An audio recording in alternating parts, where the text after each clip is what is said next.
Greetings and salutations. Welcome to Ref the District's Day After Reckoning. Football is back. I'm Nathan. That's the Stoner. That's Trev. And we've got quite the show for you where we're going to be breaking down the game against Carolina. We do this every day after the Washington Commanders play. We'll be breaking down the game they played the day before.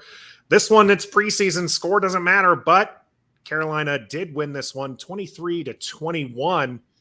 It's Sam Howell season, though. If you look at everybody seemingly pretty happy with the rookie, we'll be talking about that in a little bit. Of course, we are sponsored by Pacers Running. For every run, they've got you covered.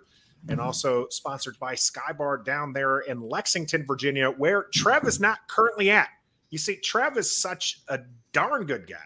He's taking care of a friend, so that's pretty good there. But you can head down to Lexington, Virginia, see Trev in person, and talk about the games with him right there. Of course, we have a partnership with DC Sports King. You make sure you head out to dcsportsking.com and check out the great content there.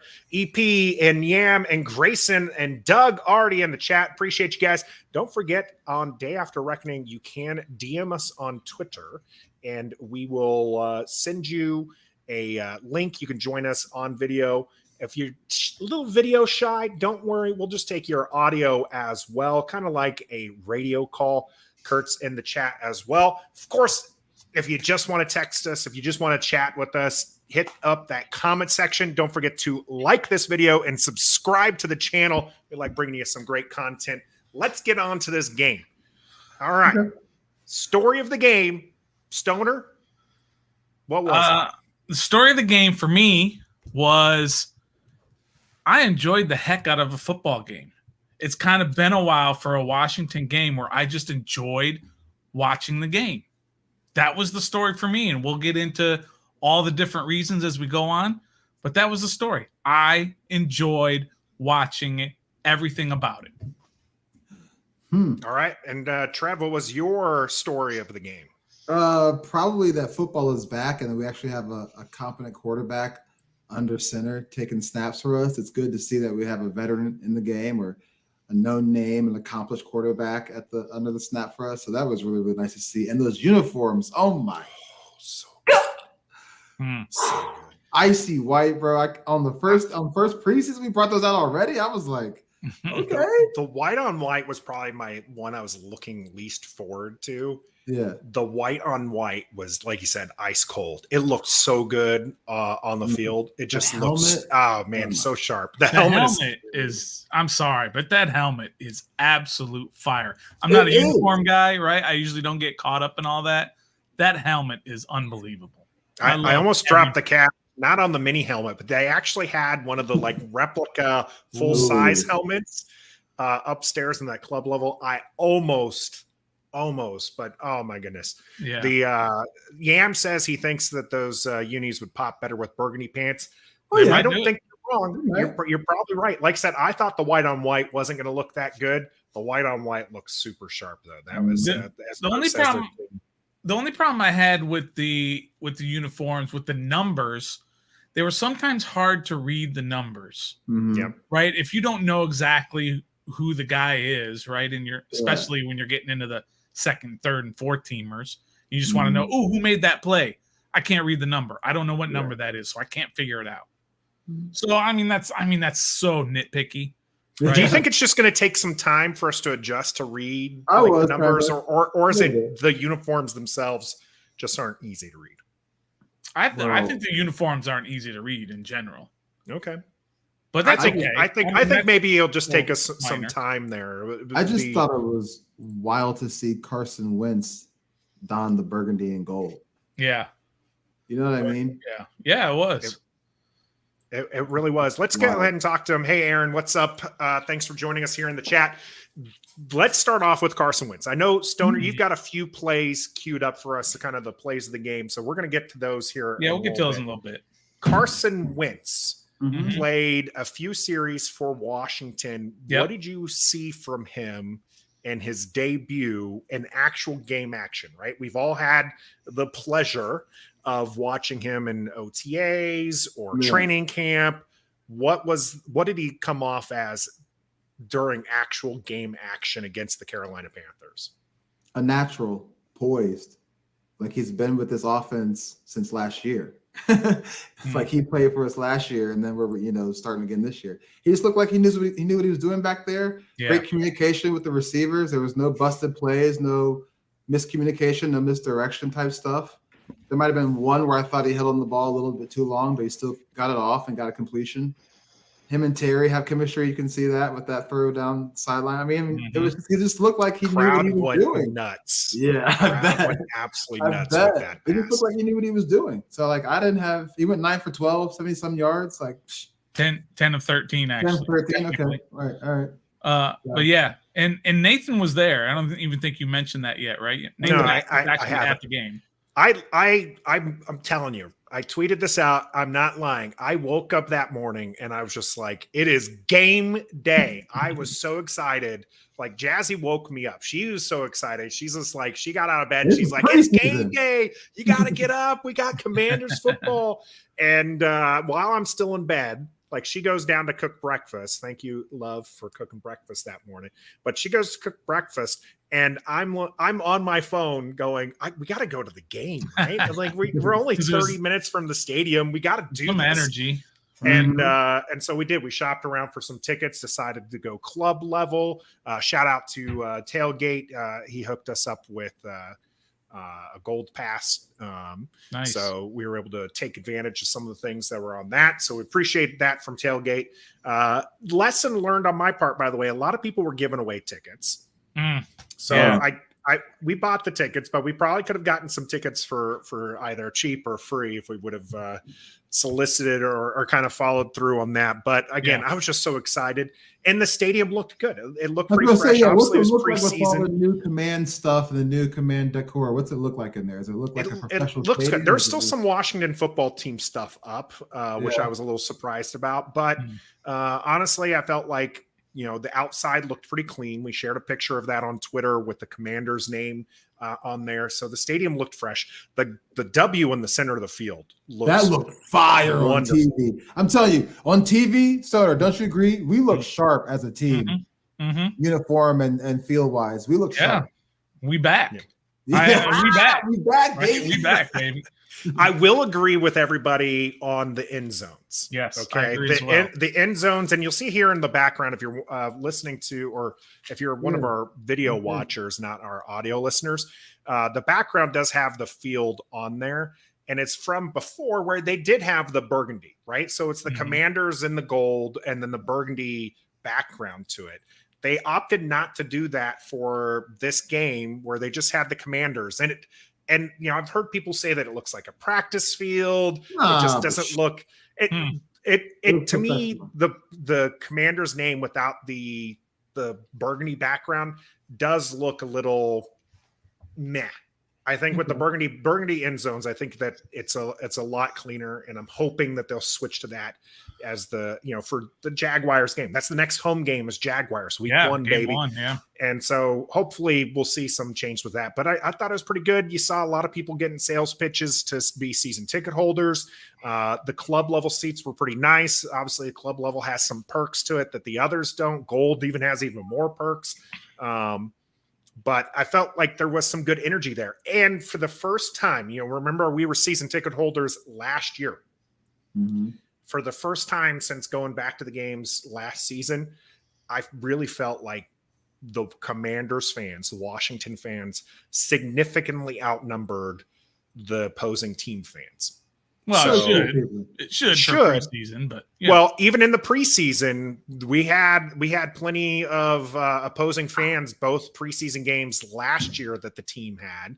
Obviously, one of those being Baltimore, and we expect Baltimore fans to. We're going to show out in Baltimore this year. So we should. We absolutely should show up in M&T Bank Stadium. I think that's what it's still called up there. I believe it is. Yeah, M&T Bank. So the.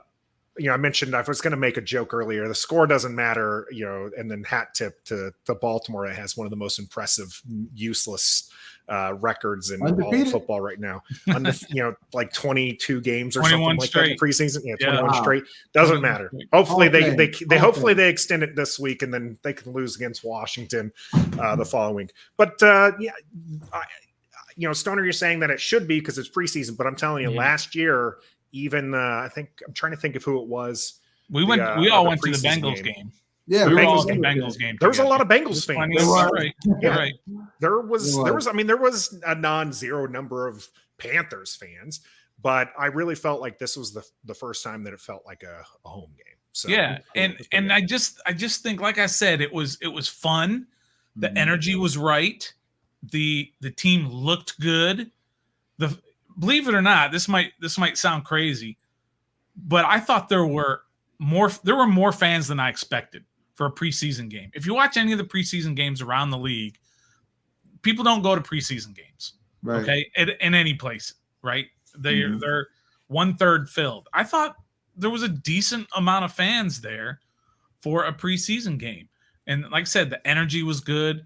The team played well overall, basically. Everything was good. It was just a positive experience. And if any of you all are watching or have watched this show, we're not homers. We're not blind homers. We will kill this team when things go bad, and there are things that we don't like right now. And I thought this went extremely well overall. I agree. I thought that it went the first game there went pretty well. The thing that I'm gonna say that didn't go well is the unveiling of the new song. That just felt like a big dud. Why would you do that in preseason when the stands aren't filled? It just there's a Trev. You're asking the right question because I'm telling you, it was before the game. There was just people weren't really getting in their seats. You had this super long, great video, but you had this like long drawn out video to before the song played. Nobody knows like 5 minutes. Nobody knows the lyrics. And so it's just kind of like, and the way the video played the song was like it was a gospel, right? It was like we're in church. We're which, to be fair, Sundays at football can be very church-like, but wasn't the real song, right? It was just like this kind of different version of it, this remix of it. And then the band starts playing. Loved the band, having the band back. Right, Thought that was great. I think there was some energy there, but then the song plays and nobody's singing it. Everybody's like staring at the screen going, what? And even when they started scoring touchdowns and started playing the song, I don't think anybody was really singing it. And it took a while. I don't think for the first touchdown, I don't think they actually put the lyrics up on the video. Well, they didn't play the song after the first touchdown. After the first one, that's what. And then the second one, like I don't remember that. So I think it took them a while before they finally put the lyrics up, which most people are just going to continue singing "Hail to the Redskins" because it's the same song. But you know what? Just like when the uniforms first came out, when the logo first came out, when the name first came out, and all this stuff first came out, you had probably about a 75% negative reaction from the fan base. And then now, as you move on down the line, it becomes less and less important, and you just start getting used to it. We're all used to the name Commanders. Nobody likes the name Commanders, but we're used to it, and it's fine. It's a name, right? Yeah. Nobody really liked just this W, and then all of a sudden you start putting it on stuff, and it looks great.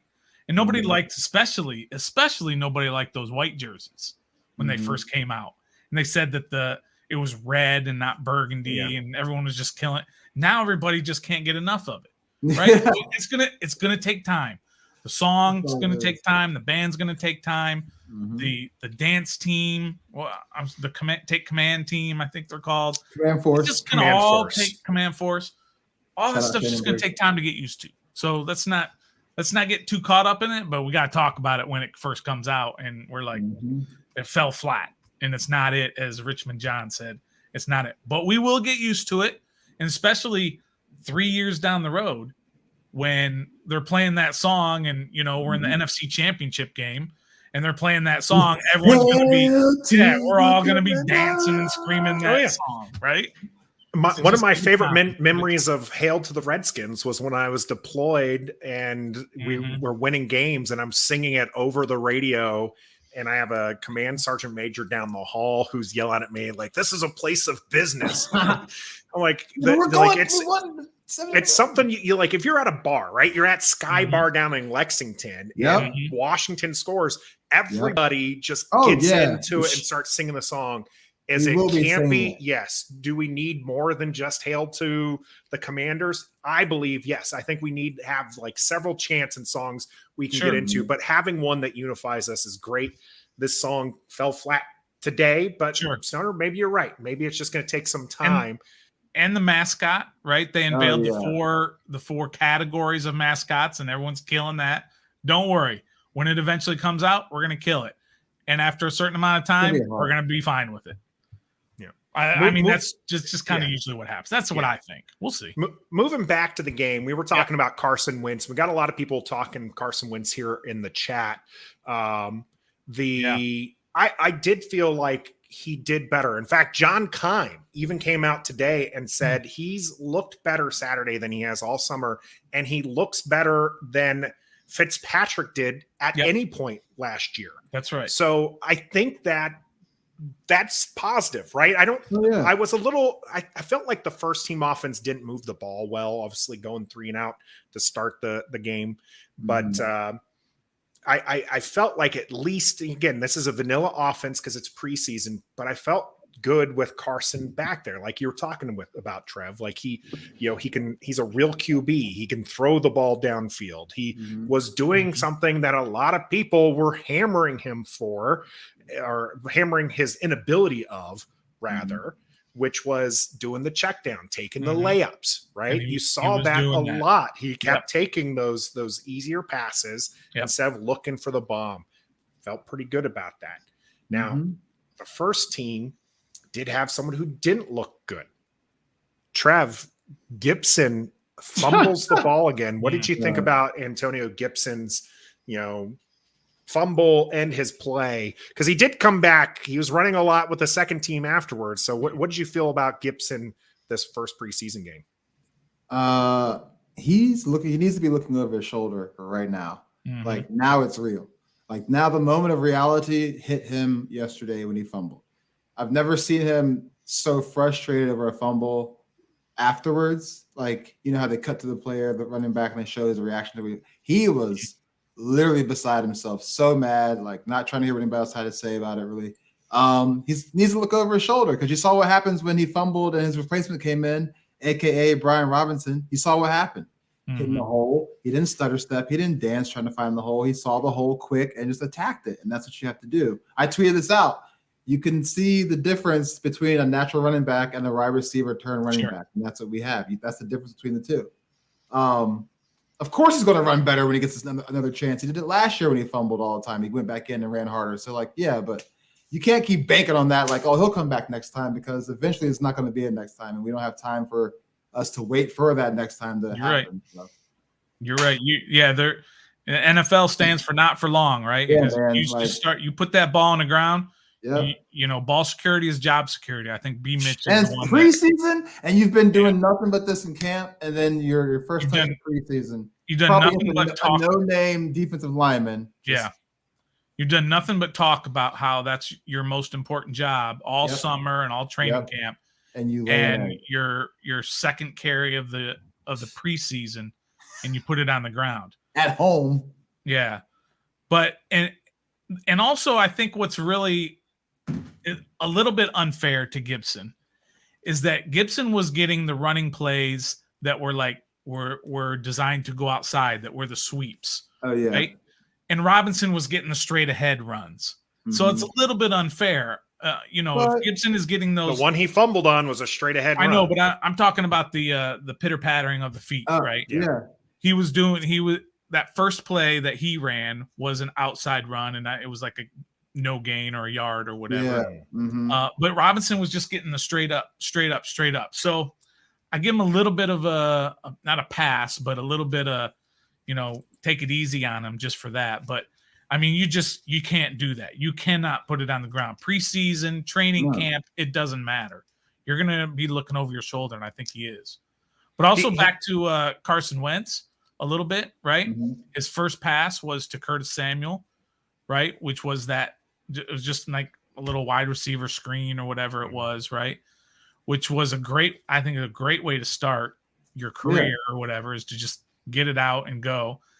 And I thought he looked really good. His second pass was on that third down. That was that kind of little bit of a fade to the tight end. It was either Rodgers or Hodges. I get those two. No, it was it was Rodgers. It was Armani Rodgers. Yeah. And you know what? Maybe Cole Turner makes that play.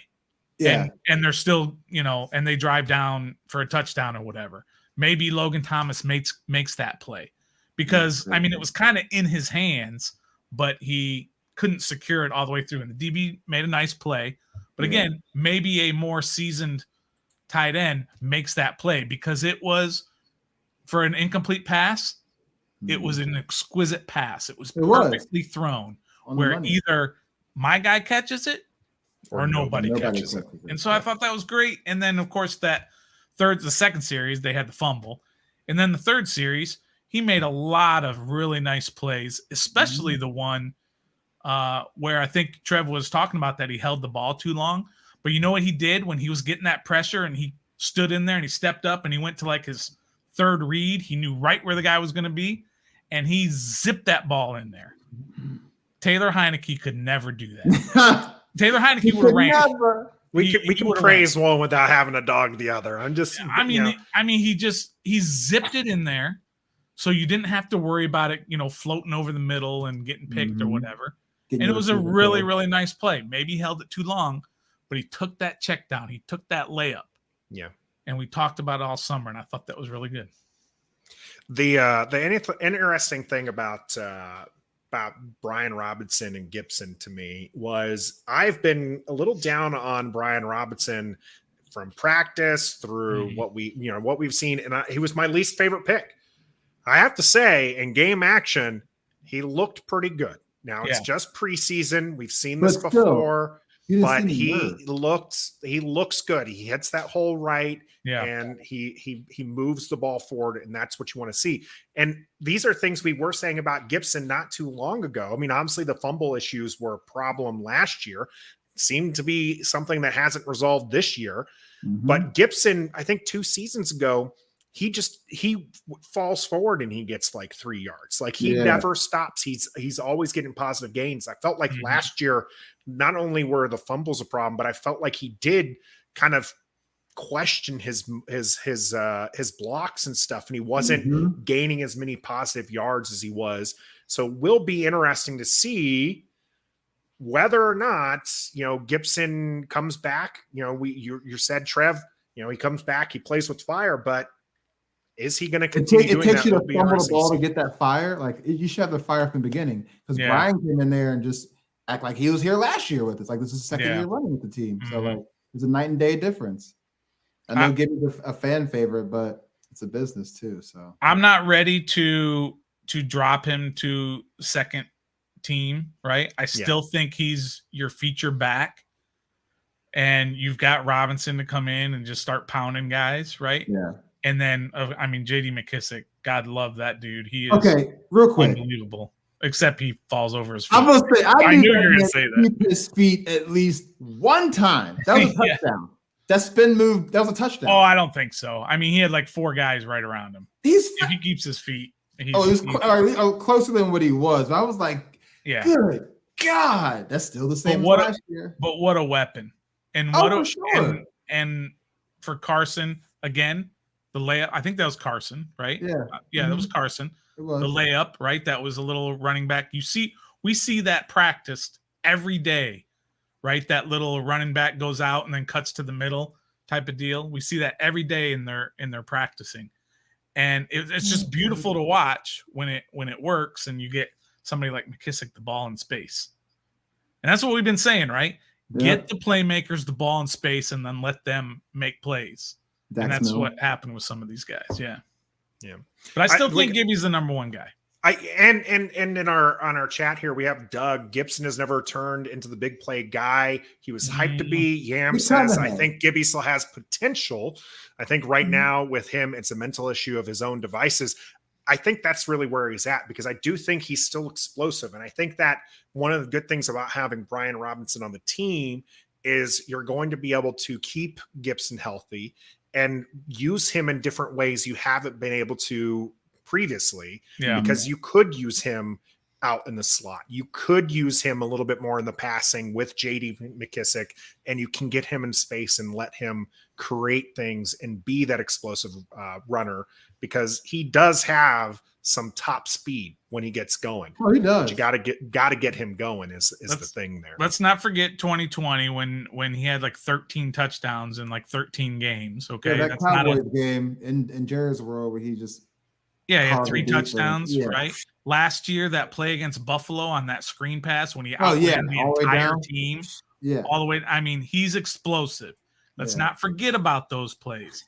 But He just needs his confidence back. And I think the he's only way he just- gets that back is if he just Ron can't keeps, put the ball on the ground. yeah, That's just keep can't giving do it. him the You ball. just can't You do can't it. like shy away from him, because then you'll never get his confidence back ever Yeah, again. So just absolutely. keep giving it to him. But at the same time, you can't give him the ball too many times, because it might be too many too late.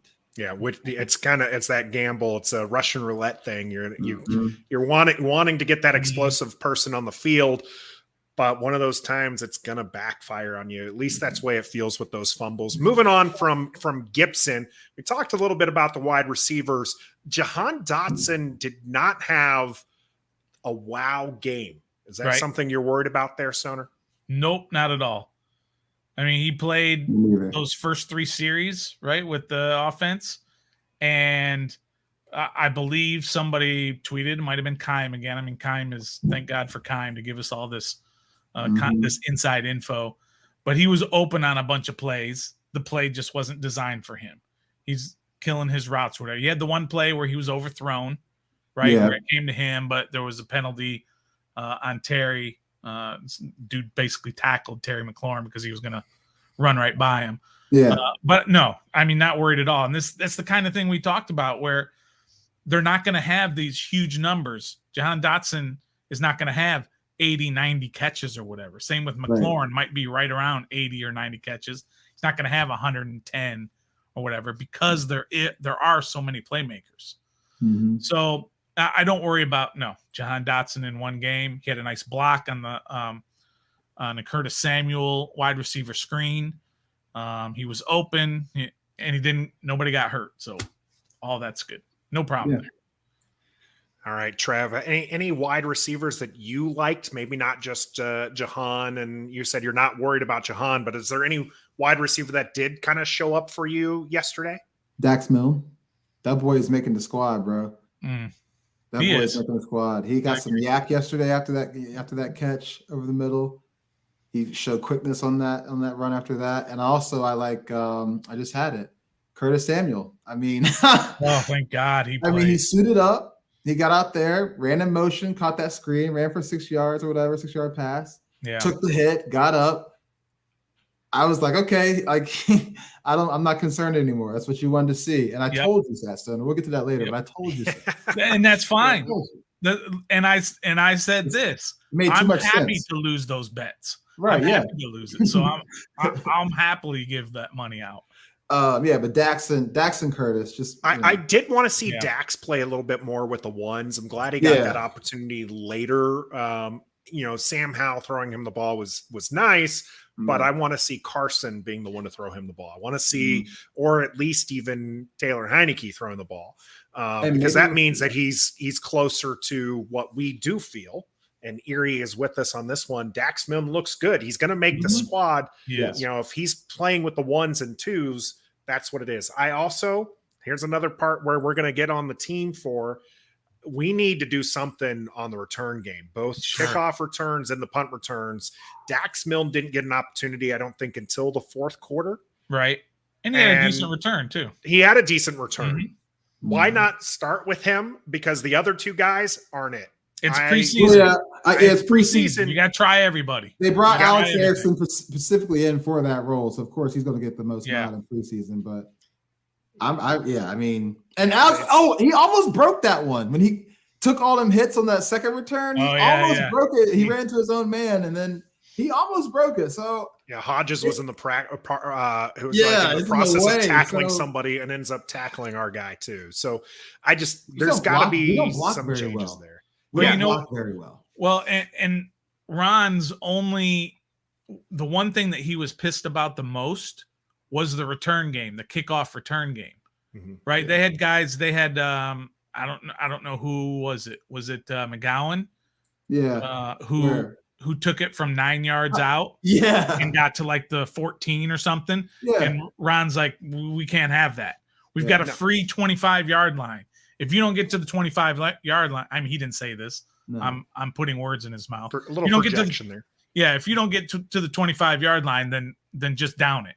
Yeah. Don't come out from 9 yards deep. I think Doc Walker said on the broadcast that he wouldn't have done that, but if he was a receiver trying to make the squad somehow, some way, he would have brought it out too. Sure. So it's like, and that's what it comes down to, right? Like you're not going to make the team downing the kick. You're going to make the team by making an explosive return. Here's the thing, though: you're not making the team when you don't get to the 25-yard line, or you're not making the team when the coach has specifically told you if you're 7 yards or late or further deep, don't bring it out, and you do, you're uncoachable. So you're not making the team that. I'm not saying they told him that. But I'm just saying those are things that'll get you in trouble. The return game definitely needs some work, and that's definitely something we're going to have to continue watching of this preseason because special teams was god awful last year. This has been a trend. If it's not just the kicking game, which hopefully, they missed an extra point. I was going to say Joey Sly, what the hell? Yeah, preseason, not worried about it. Yeah, it was an ugly kick too. It was not good. We were talking in the stands about how someone got a souvenir, and then we look up, we're like, he missed that bad.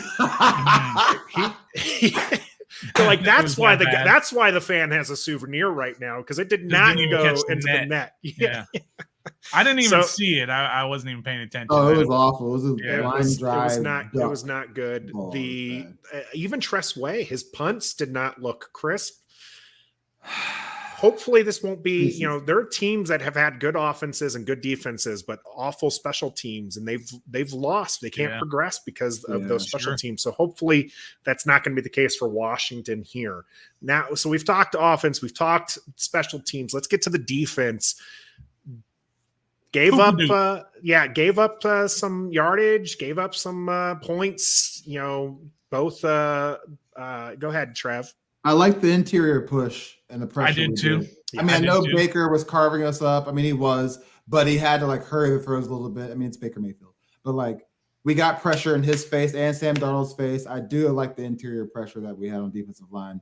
Other than that, we let Sam Darnold come in cold. I mean, cold and throw a touchdown against a starting cornerback that we've interviewed. His name is Kendall Fuller. Yeah. Burnt. I got a problem with burnt, but not like speed. I might burnt for me is not just blow by, but if you get beat badly, burnt. And he was, and he did the little shove at the end. I hate when cornerbacks do that on trade route. You're like, it's like, beat. So that's concerning because Kendall Fuller is supposed to be our guy on the outside. I will say this though, Trev, in years past. And I'm talking about last year and the year before, that receiver would have been running without anybody covering him.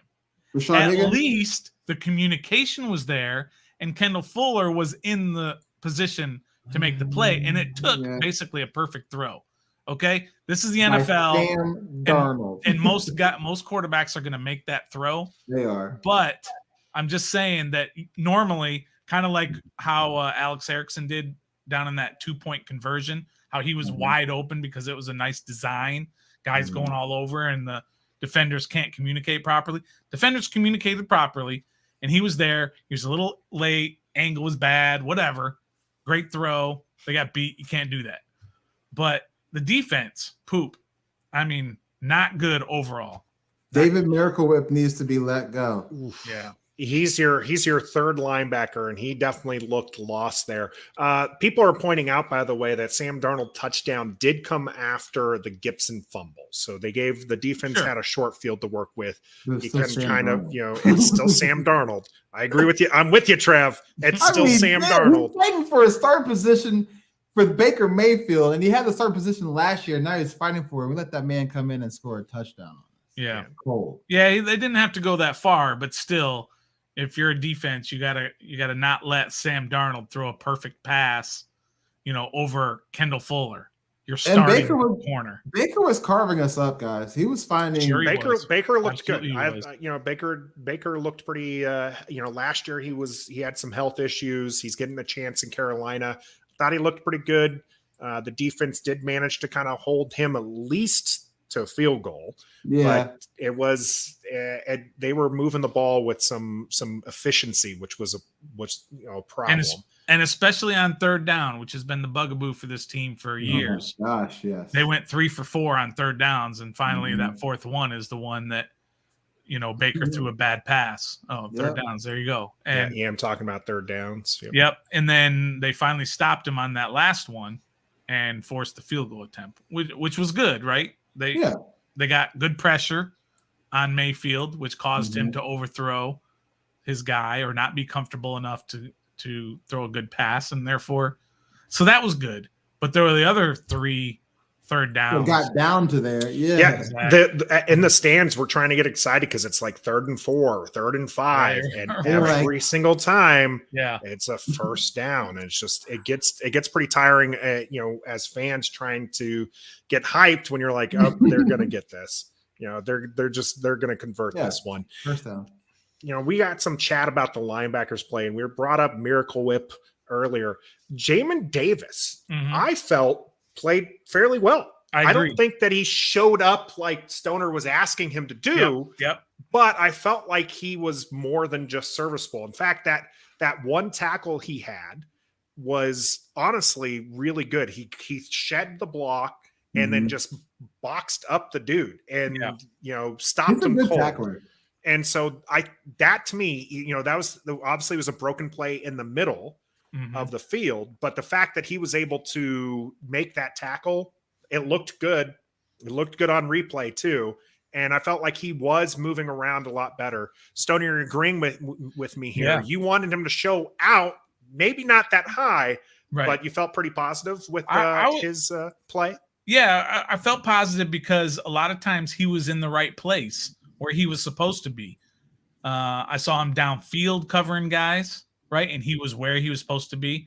There was a certain play, I don't remember, but Carolina caught the ball, and then he came off of his guy real quick and pummeled the receiver and made a real nice tackle. He made some inside tackles. He made some plays on the outside, forcing guys to go different directions into other tackles for other players, for Holcomb or for the D line. So I was impressed, but I didn't watch every single play of his, but I thought there were a few plays that he was impressive. Now, he didn't have like these flashy plays where he's running. He didn't have a highlight play where he's getting like the sack or forced fumble or anything. But he also didn't. But he also didn't have those plays where you're like, "What are you doing, Jamin? Why is this guy killing you? Or why are you not in the right place?" So that's progress, and that's all we can ask for right now. Trev, you called him a bust over and over and over again. Do you feel a little bit better about him right now, or do you want to see more of this? It's progress. It's progress. It's preseason. This is expected to be seen in his second year. So I'm happy with what he put on film yesterday, but I'm not settling for the not bust thing. He's still a bust to me. I have a question for you guys. Yes. So the injury list came out before, the guy's not playing. Yeah. Right. A lot of expected. Benjamin St-Juste was not expected to be on that list. He was expected to play, but he didn't. Who cares? No big deal, right? Of the guys who did dress, only 2 of them didn't see any action at all, even on special teams. And one of them was Trapke season. And I'm just wondering, have you guys heard anything? Have you guys seen anything? Why did he not get any run at all? Well, I know he's been sitting out practice with I think some kind of a leg injury, like a calf. He's wearing a sleeve on his calf. Okay. So I think he just dressed, and they probably didn't want to, give him a go in preseason because he's definitely going to make the squad for special teams. I think that's my opinion. I think you know what you're going to get out of him too, right? Like Apke's been with the team for a while. You called him your special teams ace last year. Mm-hmm. You know, this is especially with the roster being bloated before this first preseason game, this isn't the 53-man roster. This is like 90 players that they have. Mm-hmm. They have to give some of those bubble guys a chance when you know what Troy Apke brings. Let some of those other guys get those special teams reps. Let some of those other guys get some of the defensive reps, because you would see Troy Apke out there playing corner or safety, but let him rest that calf injury if that's what it is. And that's just my speculation because I saw the sleeve on his leg. Sure. Yeah. St. Juiced, is it time to be a little concerned about this guy? No, I don't think so. I think the same thing with Trapke, right? No, I mean, St. Juiced missed time with concussion. Now he's missing time with a hamstring. Is it time to be a little bit concerned and say like he's not going to? I'll be concerned if he's not there game one. Week one? Okay.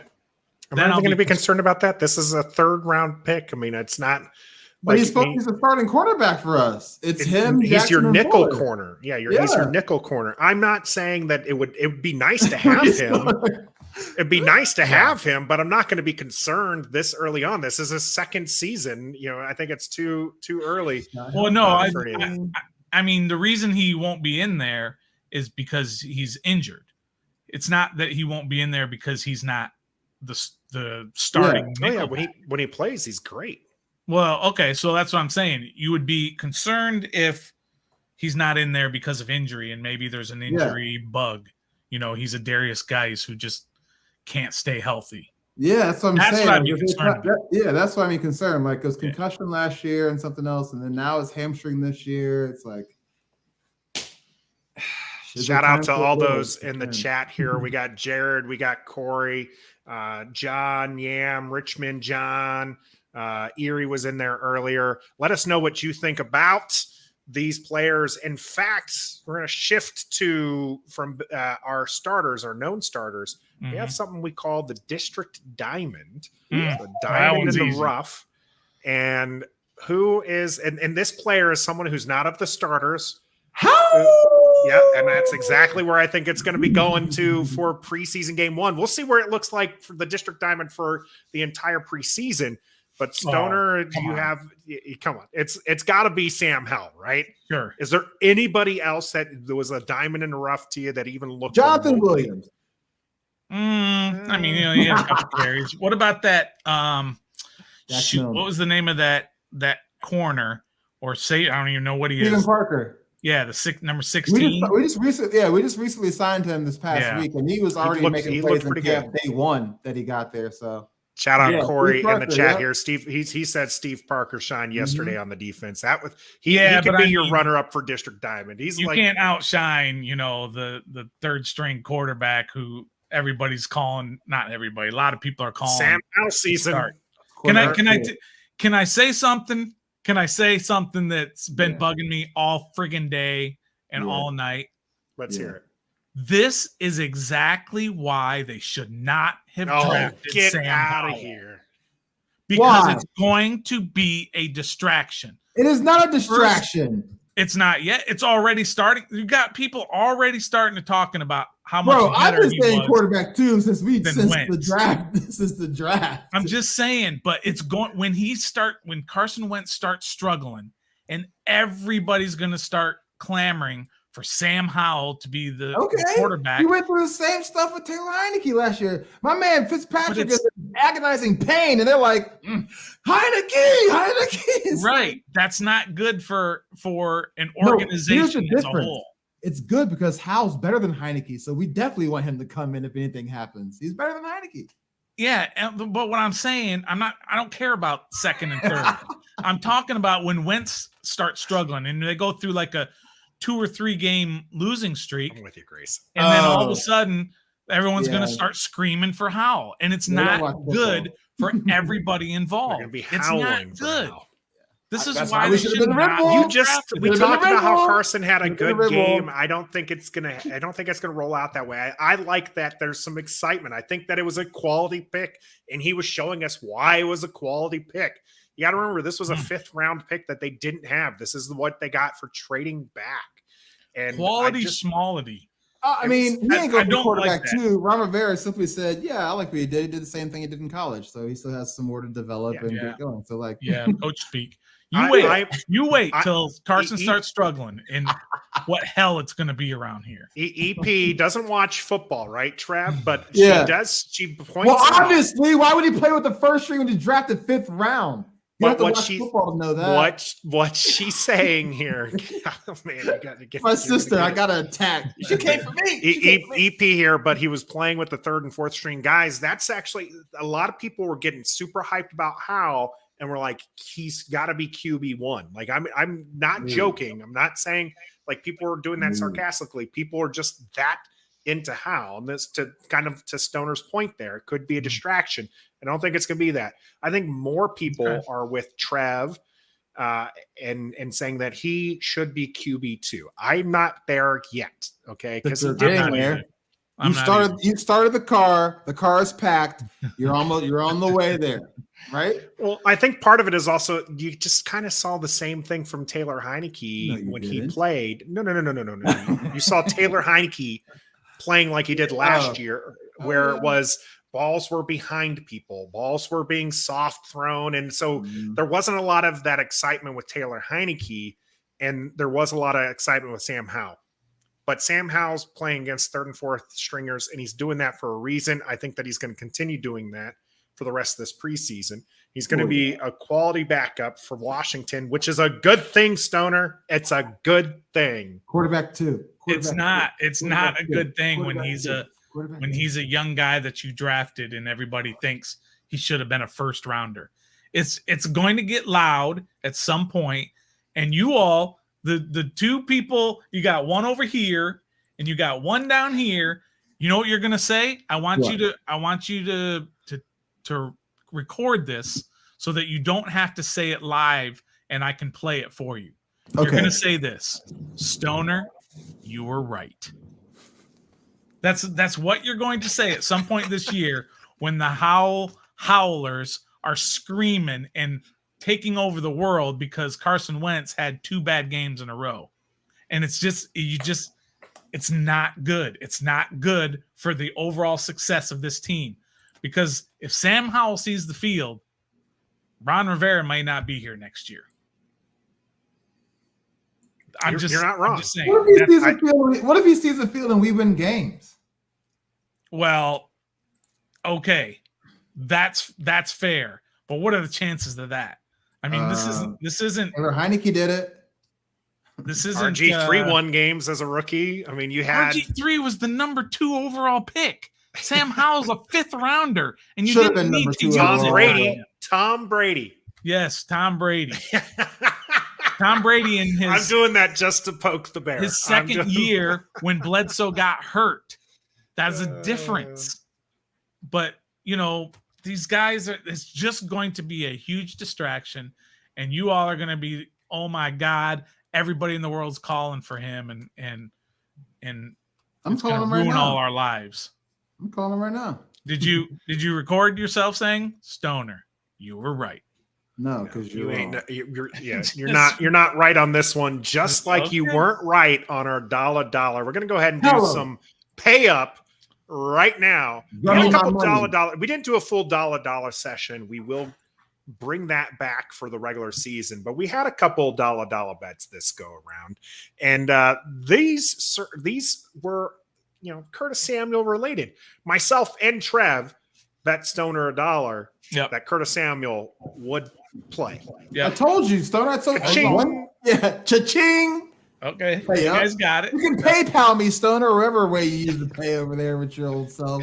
The second bet, Curtis Samuel bet, I did not take action on because I didn't think that he was going to play that many. I didn't feel like they were going to force him the ball. But Trev bet our man Stoner $1 that Curtis Samuel was going to catch a pass. I told you. And I think he caught 2, didn't he? Sense. Why did you go with me, Stoner? It made sense. Yeah. Gotta pay up, Stoner. You gotta pay up. Stoner, this is where you say, Trevor, you were right. You were right, Trev. Nathan, you were right about that. But you know what? That's okay. I'm happy to pay those bets. I'm happy to pay when I go against my team on certain bets. So I'm happy to pay. No problem. Hey, real talk. Did Reyes get any action yesterday? Because I kind of didn't see the whole game. He didn't get any tight end action. I know that, which is he's getting buried on this tight end roster right now. But buried. That's not good. No, sorry, Nathan. That's probably over. It happens. If Rodgers and Hodges, look good, then we're gonna move on. Logan likes Rodgers. Logan likes Armani.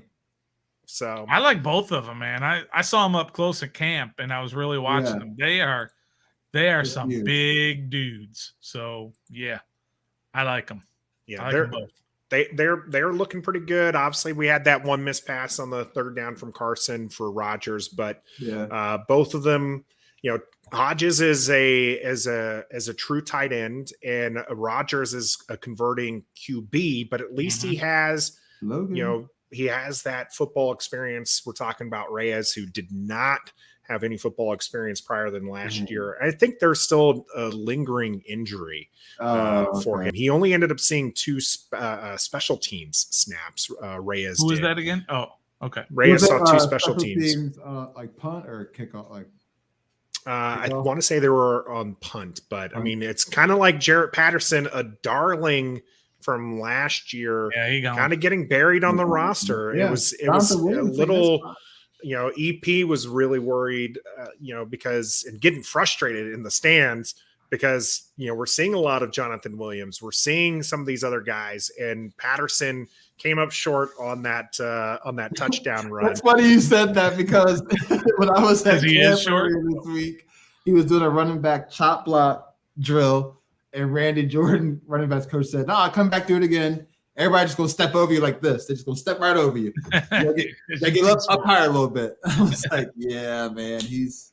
I think maybe somebody like Jonathan Williams, though, he might be one of those guys like Peyton Barber last year, who gets released a little early because he knows he's got no shot on this team with 3 stud running backs, and then practice squad.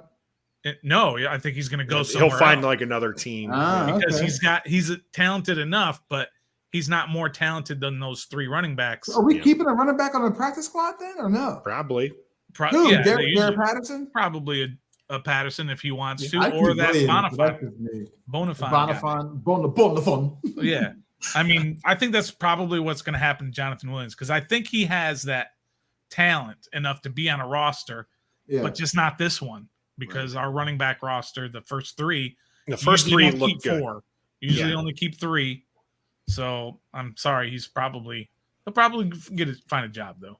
Yeah. The top 3 are pretty good. Answering John's question here, he says, "You guys going to be on Wednesday again?" I hope so. I'm sure you'll all be on that Sunday. So we will continue Wednesdays as our flagship program. This is our day after reckoning, where we break down the game that the Commanders played.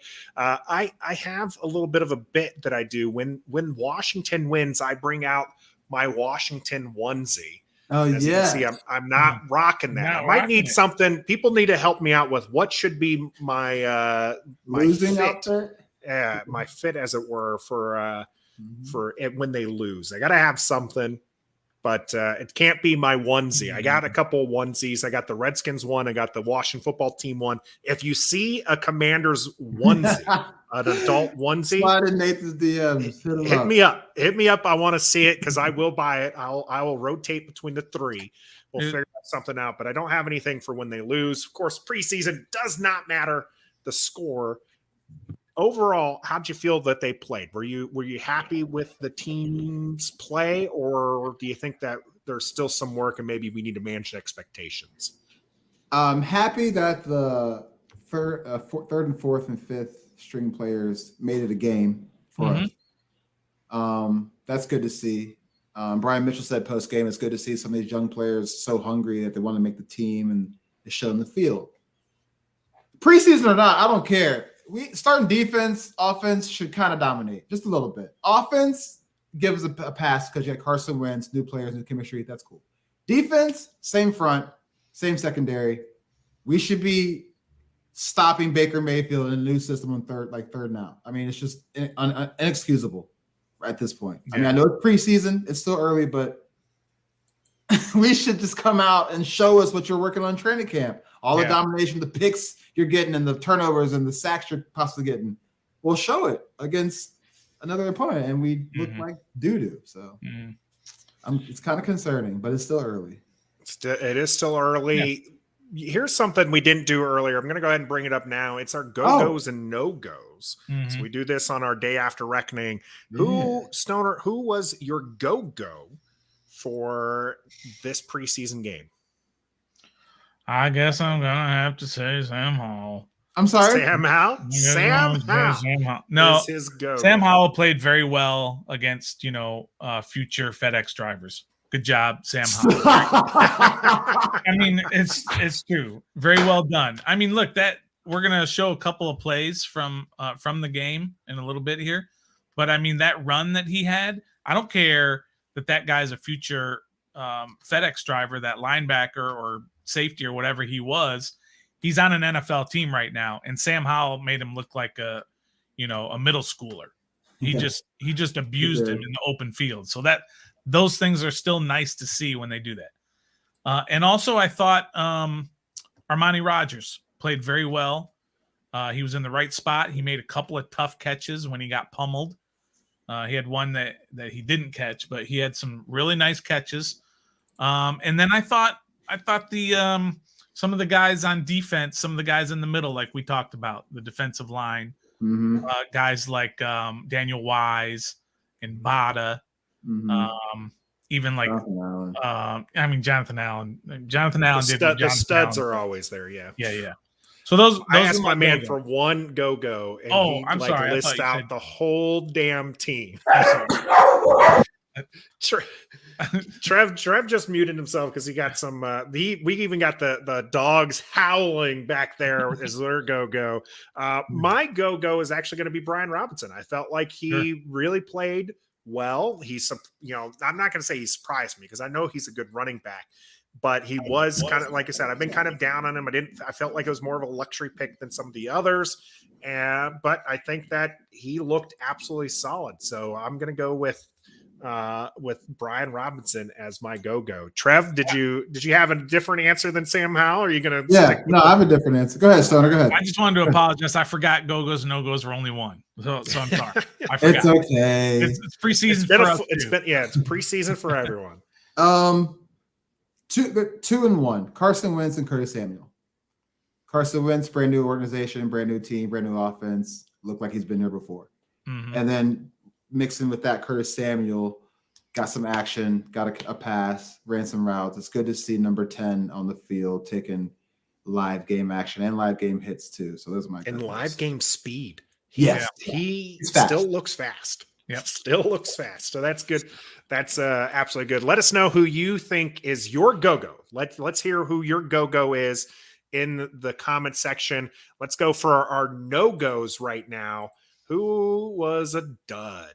I mean, David Miracle Whip was abused out there. I know he's a second string linebacker, but he's the guy who's going to be in there if anybody gets hurt.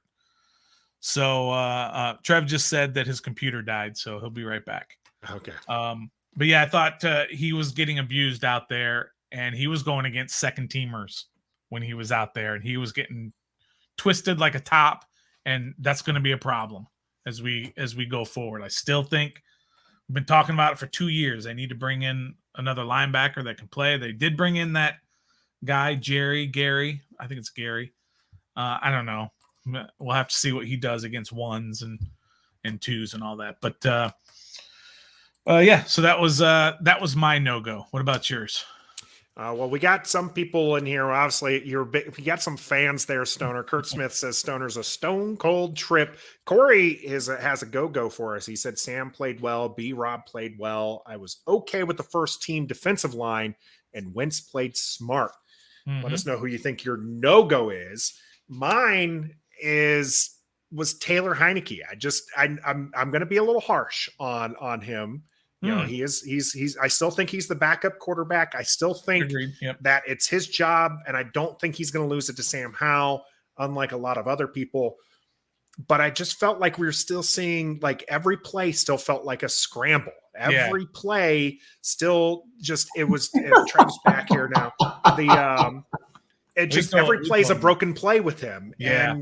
And the balls were still coming out late and the balls were floating. And it's just it's not like I expected that to really change, but because the team did draft Sam Howell and there is that excitement around him, I just don't think that Taylor Heineke can afford to have games like he did. He only played a quarter of action there.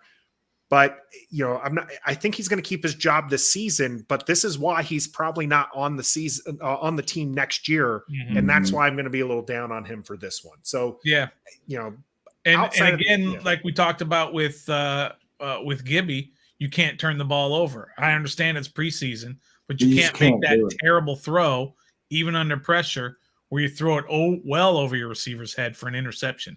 Can't do it.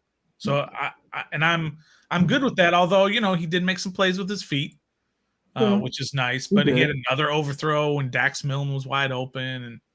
And, I get that. He was not great.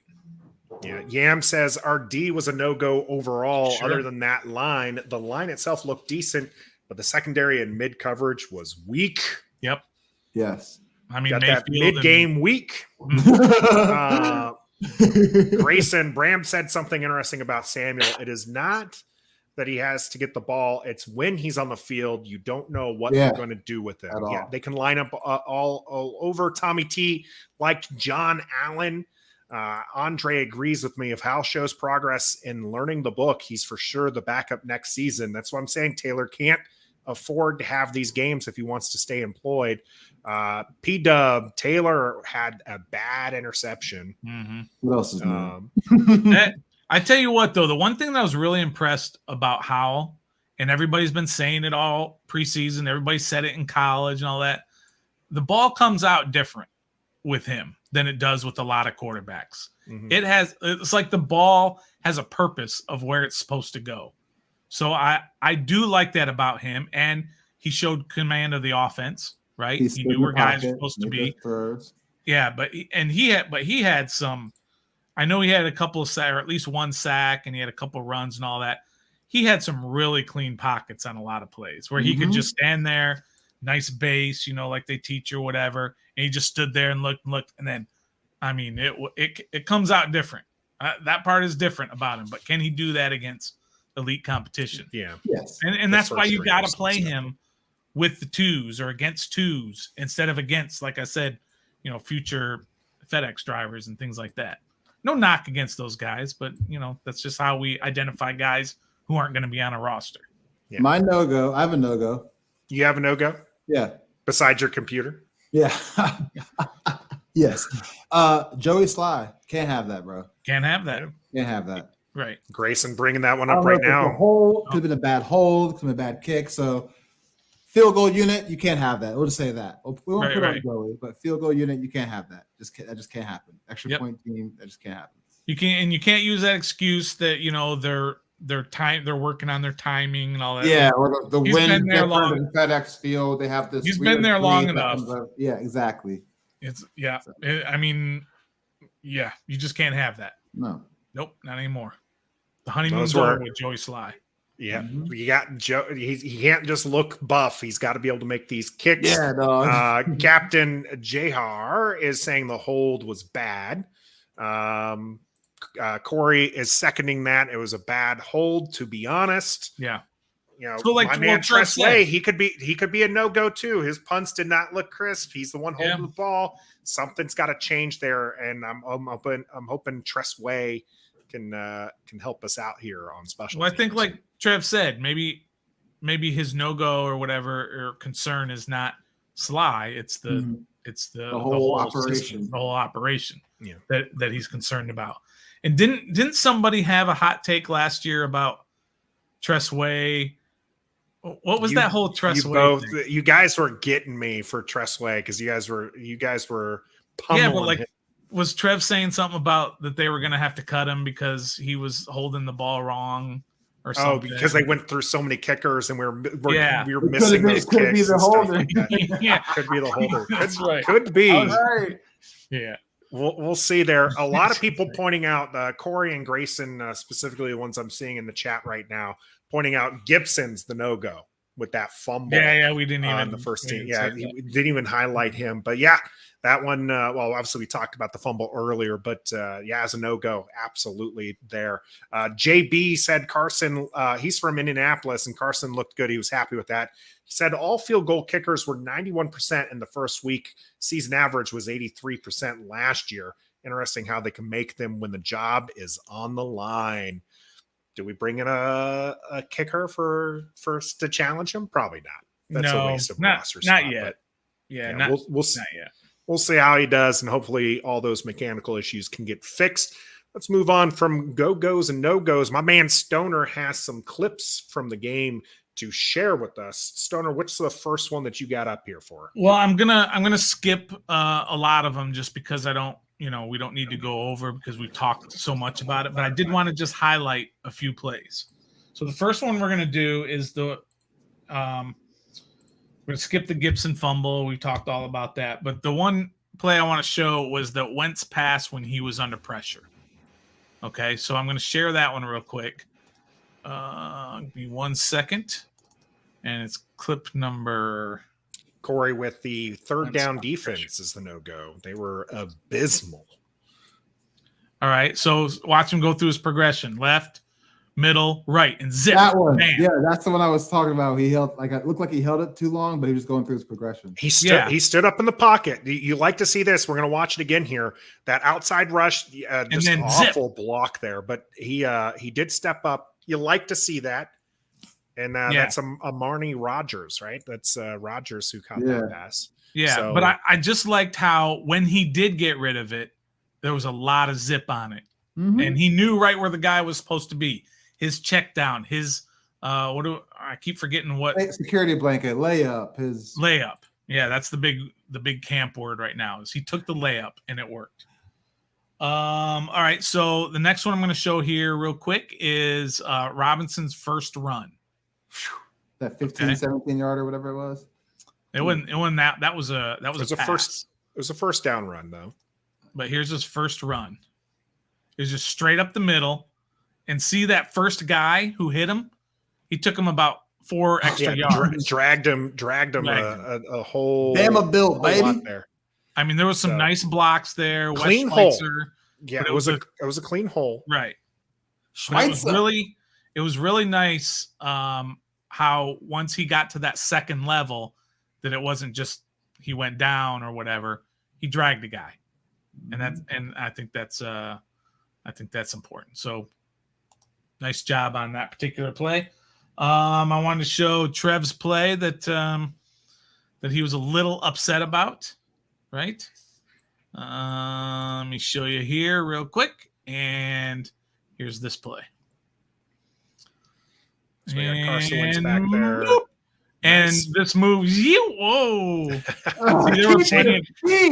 he keeps his feet, he keeps his feet, he probably an extra 5-10 yards at a minimum there. But he gets so excited when he gets the ball. That's so good. He gets so By the way, look at that.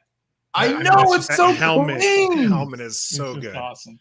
So good. Yeah, I think the uniforms look really good. I know a lot of people were a little down on the white ones, but I think that they look good. And I think that the way that they did them with that like black stripe on the sleeve is going to allow you to kind of mix and match. You can do whites in the black pants and stuff like that. So yeah, I think some of that will be pretty good.